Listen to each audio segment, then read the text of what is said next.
Okay, so ito yung trade ko last time sa BTC. E-explain ko sa inyo paano ko magbasa ng candlesticks. Okay, every candlesticks has a story. Hindi yan random na taas-baba lang na nakikita nyo sa chart, okay? Each wick or yung tail, yung body size ng candle shows battle between buyers and sellers. Importante na matutunan nyo ang candlesticks lalo na sa mga nag-i-scalping na katulad ko.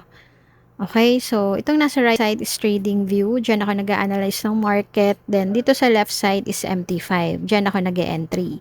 Nasa 5 minutes time frame ako kapag nag scalping. Ito yung level ko for entry. Ibig sabihin, kapag ang price or yung candle is na-touch niya yung box na yan, then mag-enter ako. Ang stop loss ko is dito sa taas. Kaya lang kung mapapansin nyo, biglang bumaba yung candle. Hindi niya na-touch yung level ko, so hindi ako nag-enter dyan. Strict ako sa rule ko, gusto ko dito mismo mag-enter. Pero hindi nangyari yon, so okay lang, hindi ko na siya hinabol. Then, next level ko is dito, full-bodied candlestick. Na-close niya itong low, nag-enter ako dyan. Stop loss ko is dito sa taas. RR ko is 1:1 lang, then ang ni-risk ko is $200. So, nag-try ang umakyat ulit pero binigyan ako ng rejection bar. So, extra confirmation yan sa akin na bababa pa.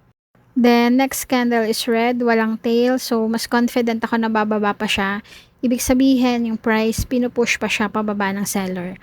Pero yung next two candles is naging green. So, medyo alert na ako dyan. Kapag yung green candle na yan, lumagpas siya sa level ko at walang tail sa taas, then mag-out na ako. Pero, nireject siya sa level ko, so hindi ako nag-out. Malaki yung rejection bar, walang tail sa baba. Mas lalo kong nag-decide na hindi ako mag-out agad. Ibig sabihin, pinupush pa siya ng seller. Then, nag-move na ako ng stop loss dito.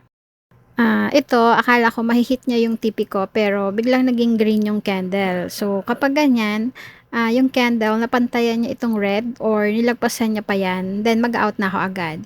Kasi most of the time, kapag napantayan niya yan, umaakyat na ang price.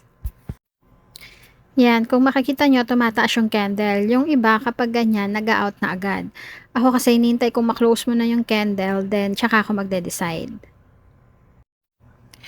So, binigyan ako ng tail bar. Ibig sabihin, bababa pa siya. So, na-hit niya yung TP ko dyan.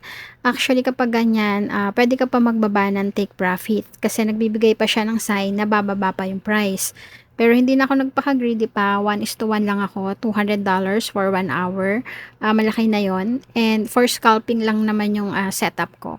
So, kapag scalping, hindi na ako nag-i-aim ng higher risk to reward. Siguro kung may nakita kong setup or pattern sa higher time frame yan, I will aim for a higher risk to reward.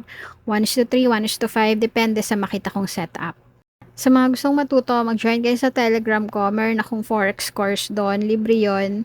Beginner strategy yung tinuro ko doon. Wala kayong babayaran.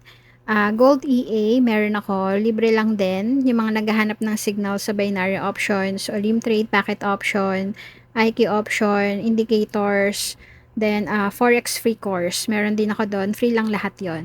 If hindi gumagana yung link, message nyo ako. Ibibigay ko sa inyo yung link ng Telegram ko.